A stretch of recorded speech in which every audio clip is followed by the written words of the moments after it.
Hello Mahantesha, ಅವನು ಎಲ್ಲಿದ್ದಾನೆ ಅಂತ ಹುಡುಕ್ತೀಯ? ನೋಡು, ಅವನಿದ್ರೆ ದೇವ್ರ ಗುಡಿ ಹತ್ರ ಇರ್ತಾನೆ. ಒಂದ್ ವೇಳೆ ಅಲ್ಲಿಲ್ಲ ಅಂದ್ರೆ ಮನೆಯಲ್ಲಿ ಇರ್ತಾನೆ. ತಗೋ, ಇದು 20,000 ಇದೆ ಅಂತ ಹೇಳ್ಕೊಡ್ತಾರಪ್ಪ. ಸರಿ, ನಾನು ಬರ್ತೀನಿ, ನೀವು ಮನೆ ನಡೀರಪ್ಪ. ಸರಿ, ಬಾ ಮಹಾದೇವಿ, ಮನೆಗೆ ಹೋಗೋಣ.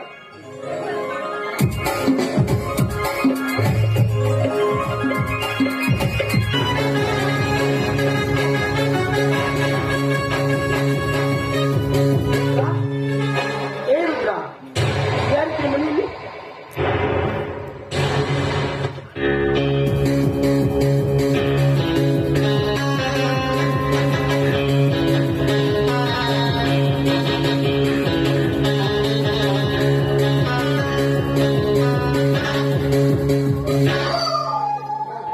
ಯಾರವರು? ಓಹೋ, ನೀನಾ? ನಮ್ಮ ಮನೆಗೆ ಯಾರೋ ಅತಿಥಿಗಳು ಬಂದರೆ ಅಂತ ನೋಡಿದೆ. ನೀನಾ? ನನ್ನ ಮನೆಯ ಬಾಗಿಲಿಗೆ ಬಂದಿದ್ದು ಅದು ನನ್ನ ಬೆನ್ನ ಹತ್ತಿದ ಬೇತಾಳದ ಭೂತ. ಇಂದು ನನ್ನ ಮನೆಗೆ ಬೆಂಗಳೂರಲ್ಲಿ ಬೆನ್ನು ಹತ್ತಿದ ಸಾಲದ ಅಲ್ಲದೆ ಇಂದು ನನ್ನ ಮನೆಗೆ ಬಂದಿದ್ಯಾ? ಯಾಕೆ ನೀನೇಕೆ ಇಲ್ಲಿಗೆ ಬಂದಿದ್ಯಾ? ನಿನ್ನ ಬುದ್ಧಿ ಸರಿಯಿಲ್ಲ ತಾನೆ? ಮಾಂಟೇಶ್, ನೀನು ನನ್ನ ಮನೆಗೆ ಬರಲು ನಿನ್ನ ಆತ್ಮಕ್ಕೆ ನಾಚಿಕೆ ಆಗೋದಿಲ್ಲವೇ? ಮಾತಾಡು ಮಾಂಟೇಶ್, ಮಾತಾಡು. ಯಾಕೆ ಹೀಗೆ ನಿಂತಿರುವೆ?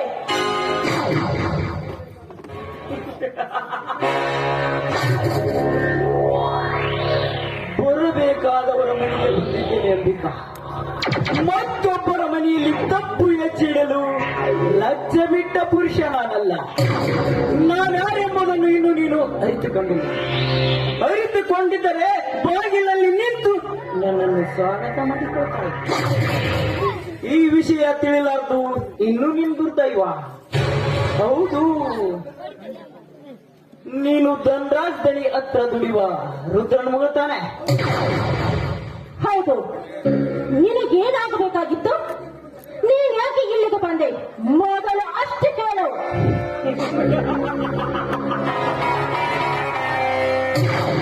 ಬರಬೇಕಾದವರ ಮನೆಗೆ ಬಂದಿದ್ದೇನೆ ಅಂಬಿಕಾ. ಬರಬೇಕೆಂದು ಬಯಸಿ ಬಂದವನು ನಾನಲ್ಲ. ಬರುವ ಅವಶ್ಯಕತೆ ತಂದು ಕೊಟ್ಟದ್ದು ನಿನ್ನ ತೊಂದರೆ.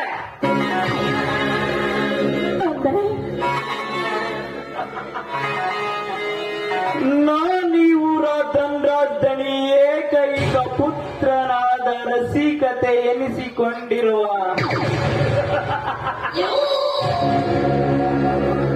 ಮಹಂತೇಶ್ ದಣಿ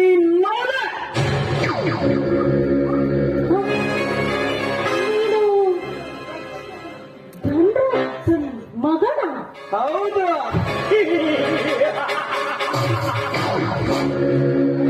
ಯಾಕೆ ಅಂಬಿಕಾ, ಮೈಯಲ್ಲಿ ಹರಿಯುವ ರಕ್ತ ಎಪ್ಪುಗಟ್ಟಿದೆ ಅಥವಾ ನಿಂತ ನೆಲವೇ ನಂಬದಂತಾಯಿತೆ? ಇಲ್ಲ, ಮಾತನಾಡುವ ನಿನ್ನ ನಾಲಿಗೆ ನಾಚಿಕೊಂಡಿತ? ಹೇಳು ಅಂಬಿಕಾ, ನಾನು ನಿನ್ನ ಪ್ರೀತಿ ಬಯಸಿದ್ದು ತಪ್ಪಲ್ಲ. ತಪ್ಪಾಗೇನಿಲ್ಲ. ನಿನ್ನಂತವನನ್ನು ಕಂಡು ನನಗೆ ದುಃಖವಾಗ್ತಾ ಇದೆ. ಯಾಕೆ? 10 ಜನಗಳಿಗೆ ಬುದ್ಧಿ ಹೇಳುವ ಶಿವಶರಣರ ಮಠದಲ್ಲಿ ಅನ್ನ ಹಾಕುವ ಗಿಳಿ, ಅಂತ ಗಿಳಿಯ ಹೊಟ್ಟೆಯಲ್ಲಿ ಎಲುಬು ತಿನ್ನುವ ನಿನ್ನಂತ ನಾಯಿಯೇ.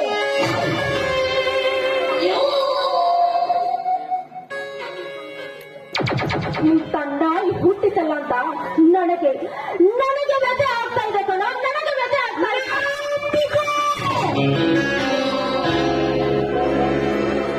ನಾಲಿಗೆ ಸ್ವಲ್ಪ ಹತೋಟಿಯಲ್ಲಿ ಮೊಣಬಂದಂತೆ ನುಡಿದಿದ್ದು ಹೋದ್ರೆ ನೀನು ನಿಂತ ನೆಲದ ಮೇಲೆ ನಿನ್ನ ದೇಹವನ್ನು ಪಾಲು ಮಾಡಬೇಕಾಗುತ್ತದೆ. ನಾನು ಯಾರೆಂಬುದನ್ನು ನೀನು ಅರಿತುಕೊಂಡು ಮಾತನಾಡು. ನಿನ್ನಂತ 10 ಜನರಿಗೆ ಅನ್ನ ಹಾಕುವ ಪುಣ್ಯಾತ್ಮರ ಮನದಾನದು. ನಾನು ಮನಸ್ಸು ಮಾಡಿದರೆ ನಿನ್ನಂತ 10 ಹೆಣ್ಣನ್ನು ತಂದು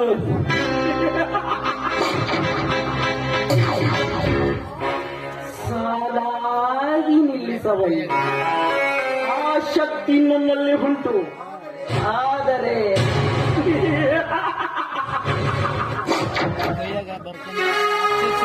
ನಿನ್ನನ್ನು ಕಟ್ಟಿಕೊಳ್ಳಲೇಬೇಕೆಂಬ ಕೆಟ್ಟ ಗುಣ ನನ್ನಲ್ಲಿ ಹಠ ಮಾಡಿ ನಿಂತಿದೆ. ಯಾಕೆ ನಾನು ಅಷ್ಟೊಂದು ರೂಪಸಿಯೇ? ಅಂಬಿಕಾ ಅಂಬಿಕಾ ಅಂಬಿಕಾ ಅಂಬಿಕಾ, ನಿನ್ನ ರೂಪ ಲಾವಣ್ಯ ನನ್ನನ್ನು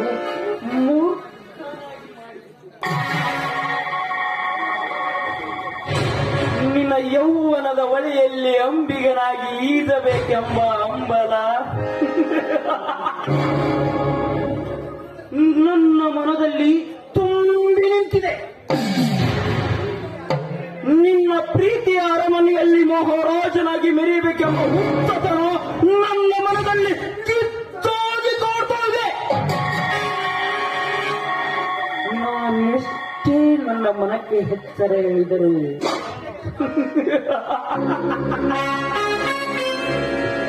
ನಿತ್ಯ ಹೆಚ್ಚಾಗುತ್ತದೆ.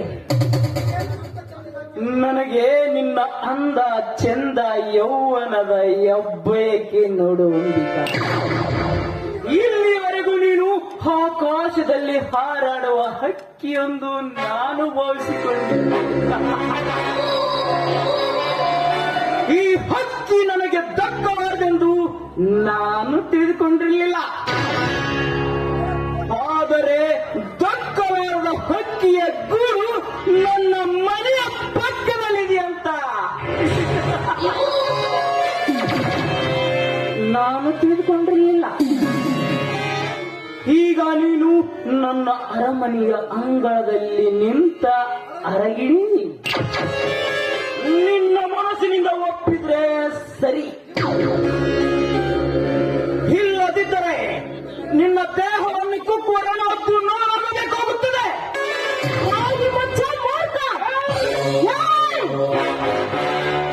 ನೀನು ನನ್ನನ್ನು ಕುಕ್ಕಲು ಬಂದರೆ ಈ ನಿನ್ನ ರೆಕ್ಕೆಯನ್ನು ಕತ್ತರಿಸಿ ಬಿಸಾಕುತ್ತೇನೆ. ನೀ ನನ್ನನ್ನು ಒರೆಸಲು ಬಂದರೆ ಇದು ದೇವದಾಸಿ ಹಕ್ಕಿ ಎಂದು ತಿಳಿದಿದೆಯಾ? ದೇವರಿಗೆಂದು ಮೀಸಲಿಟ್ಟಿರುವ ಪವಿತ್ರ ಹಕ್ಕಿ ನಾನು. ಇದನ್ನು ನೀನು ಕುಕ್ಕ ತೀರುತ್ತಾನೆಂದು ಬಂದದ್ದೇ ಆದರೆ ನಿನ್ನನ್ನು ಕತ್ತರಿಸಿ ಎತ್ತ ಹೀರುತ್ತೇನೆ. ಎಚ್ಚರದಿಂದಿರ ನೀಚ.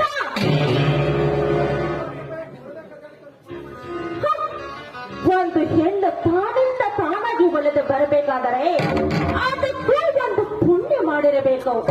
ಮಾತೇಶ, ನಿನಗೊಂದು ತಿಳುವಳಿಕೆ ಮಾತು ಹೇಳುತ್ತೇನೆ, ಕೇಳೋ ಮೂರ್ಖ. ಒಂದು ಹೊಲಿದ ಬರಲಾರದ ಹೆಣ್ಣನ್ನು ಅತ್ಯಾಚಾರ ಮಾಡಲು ಮುಂದೆ ಆಗಿದೆಯಲ್ಲ, ಸೇತು ಬಾವಿಯಲ್ಲಿ ನೀರನ್ನು ನೋಡಿ ನಾಗಿ ಸಂತೋಷ ಪಟ್ಟಂತೆ. ಪ್ರೀತಿಗಿಲ್ಲದ ಹೆಣ್ಣನ್ನು ಅತ್ಯಾಚಾರಗೊಳಿಸಲು ಬಂದರೆ ಒಪ್ಪಿಲ್ಲದ ಅಡುಗೆಯನ್ನು ಊಟ ಮಾಡಿದಂತೆ. ಅದನ್ನು ಅರೆದ ಹೆಣ್ಣಿನ ಮೇಲೆ ಬಂದಿದೆ. ಆದರೆ ಗಟಾರ, ಈ ಗಟಾರದ ನೀರಿಗೆ ಗಂಧದಿಗೆ ಚೆಲ್ಲಿದಂತೆ ಮೂರ್ಖ. ಈ ಮಾನವಂತರ ಮಾತುಗಳನ್ನು ಅರಿತುಕೊಂಡು ನಡೆದರೆ ನಿನಗೂ ಒಳ್ಳೆಯದು. ಹೋಗ ಇಲ್ಲಿಂದ. ಇಲ್ಲದಿದ್ದರೆ ಈ ನಿನ್ನ ಪ್ರಾಣ ಅಷ್ಟೇ ಅಲ್ಲ ಕಣೋ, ನನ್ನ ಕೈಯಿಂದ ಕಳೆದುಕೊಳ್ಳಬೇಡ. ಪಾಪಿ, ನನ್ನನ್ನು ನೋಡ್ತಾ ಇದೀಯಾ? ನನ್ನ ಮುಖ ಏನು ನೋಡ್ತಾ ಇದೀಯಾ? ಇಲ್ಲಿಂದ. ಬಾಯಿಗೆ ಬಂದಂತೆ ಬುಗುಳಿಕೆ. ಆದರೆ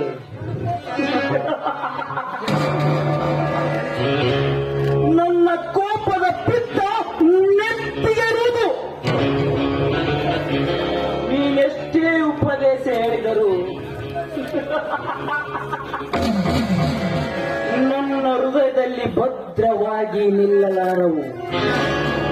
ಈ ಮಾಂತೇಶನಿಗೆ ಗೊತ್ತಿರುವುದು ಒಂದೇ, ಒಲಿದು ಬರಲಾರದ ಹೆಣ್ಣನ್ನು ಬೆನ್ನತ್ತುವುದೆಂದರೆ ಓಡುವ ಜಿಂಕೆಯನ್ನು ಭೇಟಿಯಾಡಿದಷ್ಟು ಸಂತೋಷ ನನ್ನ ಪಾಲಿಗೆ.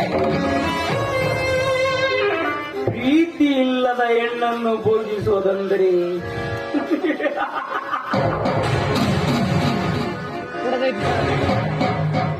ಅಮೃತವನ್ನೇ ಉಂಡಂತೆ ಸರಿ.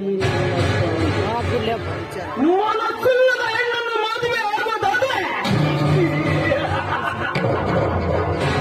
ಆಟ ಮಾಡುವ ಕುದುರೆಯನ್ನು ತಂದು ನನ್ನ ರಥಕ್ಕೆ ಕಟ್ಟಿ ಚಾಟಿಯಿಂದ ಹೊಡೆದಾಡುವ ಸವಾರಿ ಮಾಡಿದಷ್ಟು ಸಂತೋಷ ನನ್ನ ಪಾಲಿಗೆ. ಅಂಬಿಕಾ, ನೀನು ಉಳಿದು ಹೋದರೆ ಸರಿ. ವೈರತ್ವ ಬೆಳೀತಾ ಇದೆ. ವೈರತ್ವ ಬೆಳೆದರೆ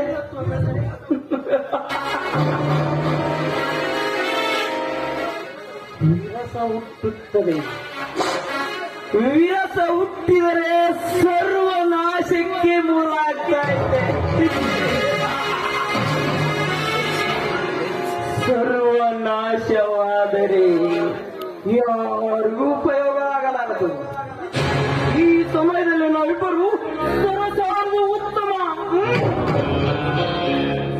ಅಂತ ನಿನಗೆ ಮುಂದೆಚ್ಚರಿಕೆ ಕೊಡ್ತಾ ಇದ್ದೀನಿ. ಹೌದಾ? ಹೌದು. ಮಿಸ್ಟರ್ ಮಾಂತೇಶ್, ನಾನು ನಿನಗೊಂದು ಮಾತು ಕೇಳುತ್ತೇನೆ, ನನಗೊಂದು ಉತ್ತರ ಕೊಡ್ತೀಯಾ? ಕೇಳು, ಅದಕ್ಕೇನಂತೆ? ಮಾಂತೇಶ್, ಮಾನವರು ಹೊಟ್ಟೆ ಹಸಿದರೆ ಏನು ತಿನ್ನುತ್ತಾರೆ? ಇದು ಎಂತ ಪ್ರಶ್ನೆ? ಹಸಿದ ಹೊಟ್ಟೆಗೆ ಅನ್ನ ತಿನ್ನುತ್ತಾರೆ. ಅನ್ನವನ್ನು ಬಿಟ್ಟು ಸಗಣಿನ ಯಾಕೆ ತಿನ್ನೋದಿಲ್ಲ?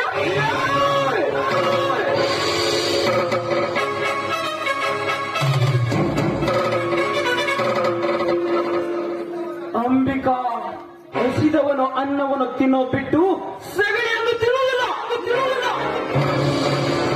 ಈಗ ನೀನು ತಿನ್ನಲು ಬಂದಿರುವುದು ಅದನ್ನೇ. ಸಾಕು, ನಿಲ್ಲಿಸು ನಿನ್ನ ವೇಗ.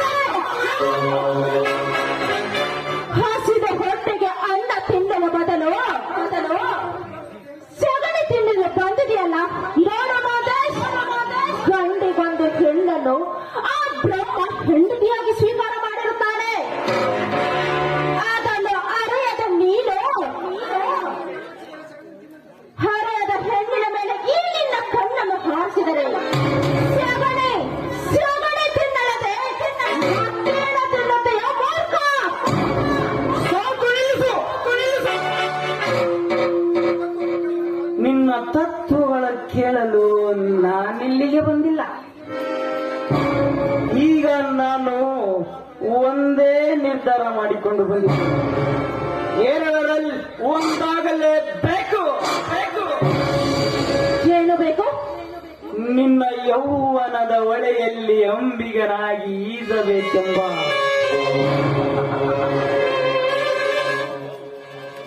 ನಿನ್ನ ಅಂದ ಚಂದ ಯೌವನದ ಹೆಬ್ಬರಿಕೆ ನೋಡು ಅಂಬಿಕಾ. ನನ್ನ ಕೈಯಿಂದ ನಿನ್ನ ಪ್ರಾಣ ಕಳೆದುಕೊಳ್ಳುವೆ. ಯಾರ ದೈವದಲ್ಲಿ ದುರಂತ ಹೊರಿಸಿದೆಯೋ ಕಾದು ನೋಡಬೇಕು.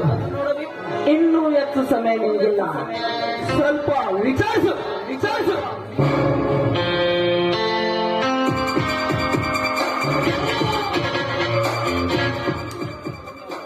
ಅಂತೂ ಇವ ಒಂದು ನಿರ್ಧಾರ ಮಾಡಿಕೊಂಡು ಬಂದಂತೆ ಕಾಣುತ್ತದೆ.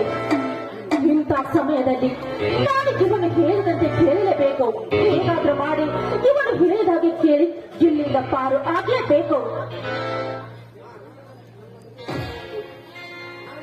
ನಾಳೆ ನನ್ನ ಮದುವೆ ನಿಂತು ಹೋಗಲಿ. ನಿಮ್ಮೊಂದಿಗೆ ಈ ನನ್ನ ಪ್ರೇಮದ ಪ್ರಣಯ ಹಾಗೆ ಮುಂದೆ ಸಾಗಲಿ. ಮಾತೇಶ್, ನೀವು ನನ್ನನ್ನು ಇಷ್ಟೊಂದು ಪ್ರೀತಿಸ್ತಾರಂತ ನಾನು ತಿಳಿದಿರಲಿಲ್ಲ. ಮಾತೇಶ್, ತಿಳಿದಿರಲಿಲ್ಲ. ನೋಡಿ, ನೀವೇ ನನ್ನನ್ನು ಇಷ್ಟೊಂದು ಪ್ರೀತಿಸ್ತಿರುವಾಗ ನಾನು ಕೂಡ ನಿಮ್ಮನ್ನು ಪ್ರೀತಿಸಲಾರದೆ ಇರೋದು ತಪ್ಪಲ್ವಾ? ನಾನು ನಿಮ್ಮನ್ನು ಪ್ರೀತಿಸ್ತಾ ಇದ್ದೀನಿ. ಈ ಮಾತು ಸತ್ಯವೆಂಬಿಕಾ. ಇದರಲ್ಲಿ ಮೋಸವಿಲ್ಲ ತಾನೆ? ಮಾತೇಶ್, ಮೋಸ ಮಾಡಿದರೆ ಮತ್ತೆ ನೀವು ನನಗೆ ಸಿಗಬೇಕಲ್ಲ. ಈಗ ನೀವು ಸಿಕ್ಕಿದ್ದೆ ನನ್ನ ಪುಣ್ಯ. ನಾಳೆ ಒಂದು ದಿನ ನನ್ನ ಮದುವೆ ನಿಂತು ಹೋದರೂ ಪರವಾಗಿಲ್ಲ, ಆದ್ರೆ ಮಾತ್ರ ನೀವು ನನ್ನ ಕೈಯ ಬಿಡೋದಿಲ್ಲ ತಾನೆ?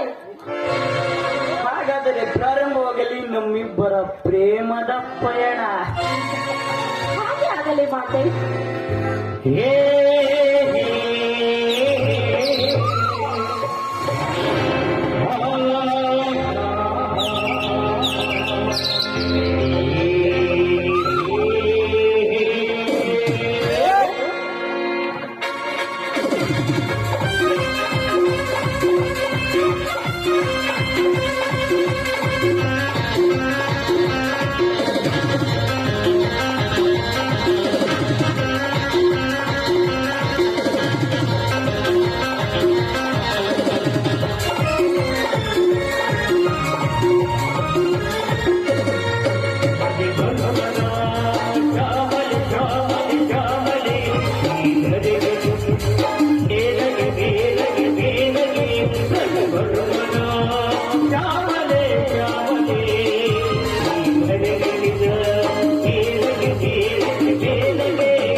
ನೋಡು, ನಿನಗೆ ಒಂದು ನಿರ್ಧಾರ, ನನಗೆ ಒಂದು ನಿರ್ಧಾರನ.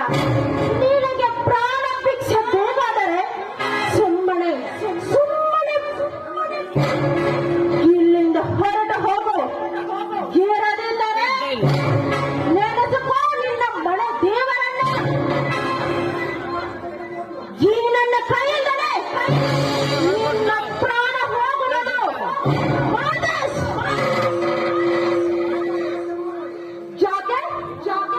ಮೌನವಾಗಿ ನಿಂತಿರುವಲ್ಲ, ನಾಲ್ಗೆ ನಾಚಿಕೊಂಡಿದ್ದೆ. ನಿನ್ನ ರಕ್ತವು ಹೆಪ್ಪುಗಟ್ಟಿದೆ. ಮಾತಾಡು ಮಾದೇಶ್, ಮಾತಾಡು. ಈ ನಿನ್ನ ಧೈರ್ಯವು ಕುಗ್ಗಿ ಹೋಗಿದೆ. ಮಾತಾಡು ಬೇಕಪ್ಪ. ನಾವು ಒಟ್ಟು ನಂಬಿಕ ದಯವಿಟ್ಟು ಗುಂಡ ಹೊರಟ ಹೋಗು. ಹೊರಟೋಗ್ತೀನಿ ಅಂಬಿಕಾ, ಹೊರಟೋಗ್ತೀನಿ ಅಂಬಿಕಾ.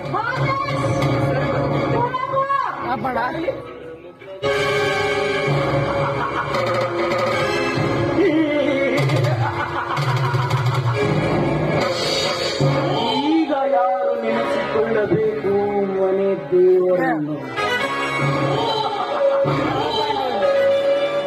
ತುರುಬು ಕಟ್ಟ ಹೆಂಗಸ್ನೆ, ನಿನಗೆ ಎಷ್ಟು ಸುಕ್ಕಿರ್ಬೇಕಾದ್ರೆ ಇನ್ನು ಈ ಸಿಕ್ಕಿರುವ ಗಂಡಸರು ನನಗೆತ್ತಿರ್ಬೋದು.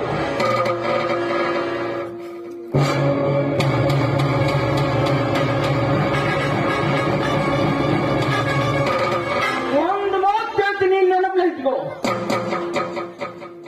ಬಾಳಿಯಲ್ಲಿ ಮುಳ್ಳಿನ ಮೇಲೆ ಬಿದ್ರು ಅರಿಯೋದು ಬಾಳಿಯಲ್ಲಿನ, ಬಾಳಿಯಲ್ಲಿ ಹೋಗಿ ಮುಳ್ಳಿನ ಮೇಲೆ ಬಿದ್ರು ಅರಿಯೋದು ಬಾಳಿಯಲ್ಲಿನ. ಸೇರಿನ ವಿದ್ಯೆ ಕಲಿಯಲಾರದೆ ಆವಿನ ಉತ್ತಿಗೆಂದು ಹಾಕಬಾರದು. ಎಷ್ಟಾದ್ರೂ ನೀನು ಹೆಣ್ಣು,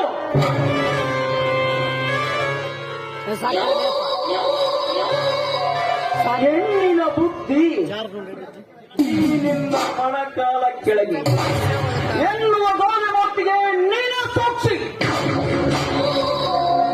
ಈಗ ನಿನ್ನ ಪ್ರಾಣ ನನ್ನ ಕೈಯಲ್ಲಿ ಉಳಿಲಾತು.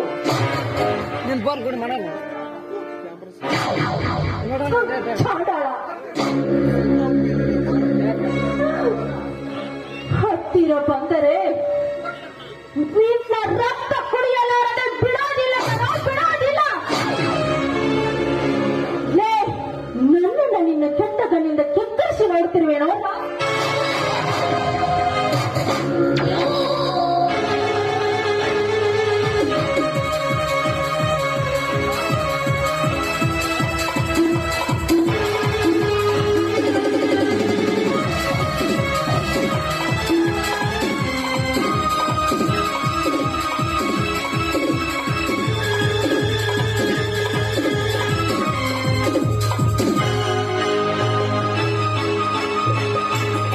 ಅಂಬಿಕಾ, ಇವತ್ತು ಈ ಮನ್ಮಥನಿಂದ